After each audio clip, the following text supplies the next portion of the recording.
Hello दोस्तों, स्वागत करता हूँ मेरे स्टॉक मार्केट के चैनल में। आज के इस वीडियो में निफ्टी 50 और सेंसेक्स इन दोनों में फर्क क्या है और हम क्यों निफ्टी 50 या सेंसेक्स को ही फॉलो करते हैं। हमारा अगर शेयर निफ्टी 50 का नहीं है या फिर सेंसेक्स का नहीं है तब भी हमारे शेयर को क्यों इफेक्ट पड़ता है, क्यों वह ऊपर नीचे जाता है। अगर निफ्टी 50 या सेंसेक्स ऊपर जाता है या नीचे जाता है तो उसी के बारे में पूरी जानकारी इस वीडियो के माध्यम से आपको मैं देने वाला हूँ। लेकिन एक छोटी सी हिंट मैं आपको बता दूं कि सेंसेक्स यह सेंसिटिव से चलता है, और भी डिटेल में जानेंगे इस वीडियो में। लेकिन उससे पहले मेरे इस चैनल को लाइक और सब्सक्राइब करना ना भूलिएगा और वीडियो को आखिर तक जरूर देखिएगा। चलो तो स्टार्ट करते हैं। एक एग्जाम्पल के थ्रू जानते हैं और समझते हैं। जैसे कि एक डॉक्टर के पास हम जाते हैं तो डॉक्टर हमारी नाड़ी देख के बता देता है कि हमें बुखार है या नहीं है या कौन सी भी बीमारी है। उसी प्रकार किसी भी कंट्री की जो है हालत जाननी हो या इकोनॉमिक जाननी हो तो उसके जो है सेंसेक्स या फिर इंडेक्स को जान के हम उस कंट्री की कंडीशन के बारे में जान सकते हैं। उसी प्रकार इंडिया में निफ्टी 50 या फिर सेंसेक्स को आप जान के आप उसकी हालत या इंडिया की हालत जान सकते हैं कि उसकी कंट्री की हालत क्या है। इंडेक्स बहुत ही इंपॉर्टेंट होता है इंडिया में। इससे पता चलता है कि भाव या फिर इंडिया की हालत कैसी है।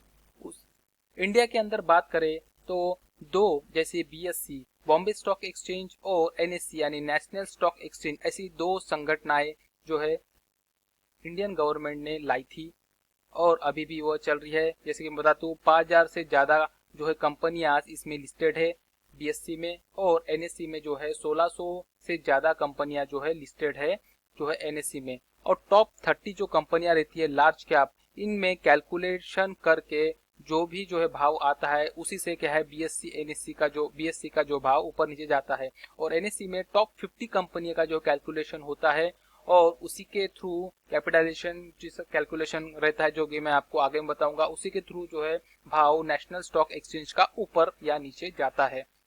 दोस्तों बीएससी जो है इसकी जो है स्थापना 1978-79 में 100 इसका भाव रखा गया था। 78-79 क्यों कहा जाता है? क्योंकि ये फाइनेंशियल ईयर जैसे अप्रैल से लेके मार्च तक ऐसा होता है, इसीलिए 78-79 यहाँ लिखा गया है। साथ में ही जो है एनएससी की जो स्थापना है 1995 से 1996 ये फाइनेंशियल ईयर में हुई थी।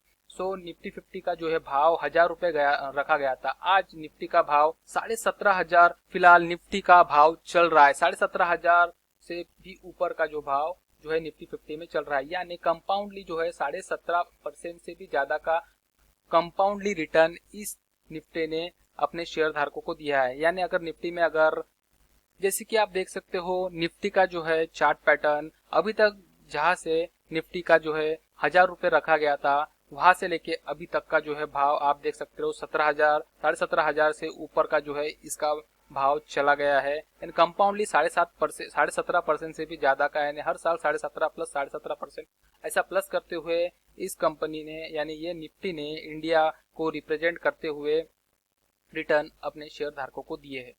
Salient features of Sensex and Nifty ये क्या होता है?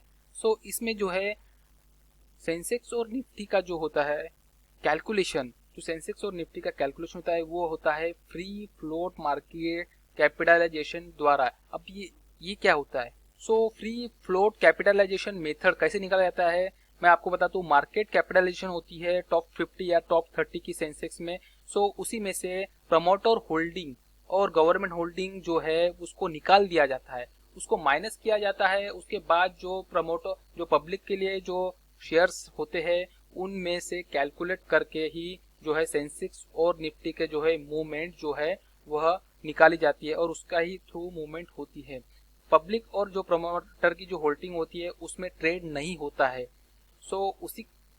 उसी को फ्री फ्लोट मार्केट कैपिटलाइजेशन बोलते हैं। इस पे डिटेल में मैं एक वीडियो बनाऊंगा, वो भी आप देख सकते हो।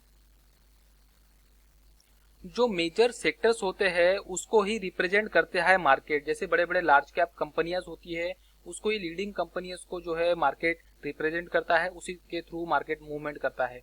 सेक्टर्स की बात करूं तो एनर्जी सेक्टर हो गया, मटेरियल सेक्टर हो गया, इंडस्ट्रियल सेक्टर हो गया, यूटिलिटी, हेल्थ, फाइनेंशियल, उसके बाद में कंज्यूमर रिलेटेड उसके बाद में infrastructure, communication services, real estate, इन सभी के जो है एक एक कंपनियां, लार्ज कैप कंपनियों को जो है उठाता है जो अच्छी परफॉर्मेंस कर रही है। अगर बुरी परफॉर्मेंस कर रही है, अगर सेंसेक्स और निफ्टी में होंगी तो उसको वो निकाल देती है और अच्छे जो है परफॉर्मेंस करने वाली जो है कंपनी उसको अंदर लेती है, सेंसेक्स और निफ्टी। इसी द्वारा जो है कंपनियां अंदर बाहर होती है निफ्टी और सेंसेक्स में, और सेंसेक्स और निफ्टी का जो है कारोबार इसी प्रकार चलता है। अगर बुरी परफॉर्म कर रही है कोई भी कंपनी तो उसको बाहर का रास्ता दिखाया जाता है निफ्टी 50 में और सेंसेक्स 30 में। सो मूवमेंट कैसा होता है निफ्टी और सेंसेक्स में, उसके कारण क्या होते हैं वो हम जानेंगे। Social political environment, social political environment यानी जैसे कि आप देख सकते हो जब मोदी गवर्नमेंट आई थी 2014 में, सो तब जो है भाव ऊपर गया था और बहुत ही बुलिश मार्केट आया था निफ्टी में या फिर सेंसेक्स में, इंडियन मार्केट में। सो सोशल पॉलिटिकल का भी बहुत इम्पैक्ट होता है निफ्टी और सेंसेक्स में। सेकंड जो है बिजनेस पॉलिसीज, पहले जो है बिजनेस चालू करने के लिए बहुत तकलीफ होती थी, बहुत सारे कागज पत्र लगते थे, अभी भी लगते हैं, लेकिन बिजनेस शुरू करना बहुत ही मुश्किल था। लेकिन उसके बाद धीरे धीरे जो है बदलाव होते गए और इंडिया में बिजनेस स्टार्टअप को ज्यादा तवज्जो देने लगे हैं। सो उसी कारणवश जो है स्टार्टअप बढ़ रहे हैं और इस तरह जो है बहुत ही ज्यादा हेल्दी माहौल जो है बना हुआ है बिजनेस करने के लिए। इसलिए जो है इन्वेस्टर FII यानी फॉरेन इन्वेस्टर जो है रहते हैं, वह जो है अपना पैसा इन्वेस्ट करते हैं रहे इंडिया में। इसके वजह से भी जो है नेशनल निफ्टी या सेंसेक्स ऊपर जा रहा है।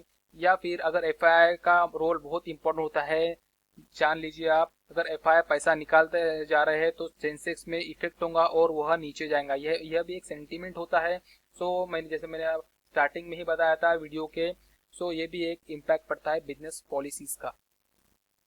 नेक्स्ट जो है इंटरनेशनल अफेयर्स, जैसे कि मैं आपको बताऊं 2008 में जो है क्राइसिस हुआ था, तो वो अमेरिका में जो है मंदी आई थी। सो उसका इम्पैक्ट इंडिया में भी हुआ था और उस टाइम भाव नीचे गया था, क्योंकि इंटरनेशनली अमेरिका के बहुत से प्रोडक्ट है, फेसबुक हो गया, उसके बाद में इंडिया में यूज होता है, उसके बाद में इन्फोसिस हो गया, सॉरी माइक्रोसॉफ्ट हो गया, बड़ी बड़ी कंपनियां जो अमेरिकी की है उसका जो है इंडिया में भी वर्कआउट होता है। इसका इफेक्ट भी इंडियन मार्केट में होता है। इसी के लिए इंटरनेशनल मार्केट में अफेयरेंस यह बहुत इंपॉर्टेंट होता है। अगर वहां पर कुछ प्रॉब्लम होती है अमेरिका में तो इसका इम्पैक्ट आप समझ लीजिए कि इंडिया में भी होगा, निफ्टी 50 में भी होगा। सो यह बहुत इंपॉर्टेंट होता है। इंडस्ट्रियल फीचर या फिर कंट्री फीचर की बात करें तो पिछले 25-30 सालों में जो है टेक्नोलॉजी ने बहुत ही बड़ा आधा रोल किया है, बहुत ही शानदार टेक्नोलॉजी आई है जिसके कारण जो है कंट्री में बहुत सी डेवलपमेंट हुए और बहुत ही शानदार रोल अदा किया है। सिमिलरली आगे में रिन्यूएबल एनर्जी जो है इम्पैक्ट डाल सकती है, या फिर अलग अलग सेक्टर के जो है आपको उसमें ध्यान देना होगा, तभी जाके आप पिक कर सकोगे अच्छे शेयर की कौन सी जो है सेक्टर वाइज कौन सी कंपनियां जो है अच्छा परफॉर्मेंस देंगी। उसी कंपनियों के शेयर अगर आप आपके पास रखते हो तो ग्रोथ अपने आप आपके पोर्टफोलियो की या फिर जो है जैसे कि आप देखोगे अगर निफ्टी अपने आप ऊपर जाएंगी, अगर उस पर्टिकुलर सेक्टर का भाव ऊपर जाता है तो आपका भी पोर्टफोलियो का जो है भाव बढ़ता जाएगा। जैसे कि मैंने अभी तक बताया, मार्केट जो है मूवमेंट ये सेंसिटिव से होता है, सेंटीमेंट जो होता है उसी के थ्रू जो है मार्केट मूवमेंट होता है। सो आपको भी सेंटीमेंट जानना है और इन्वेस्टमेंट करना है, और इन्वेस्टमेंट करके अपने पोर्टफोलियो को अच्छा करना है। सो पूरा जो है मैं टॉपिक कवर कर लिया है इस वीडियो में। अगर वीडियो अच्छी लगी होंगी तो लाइक और सब्सक्राइब जरूर कीजिएगा। धन्यवाद।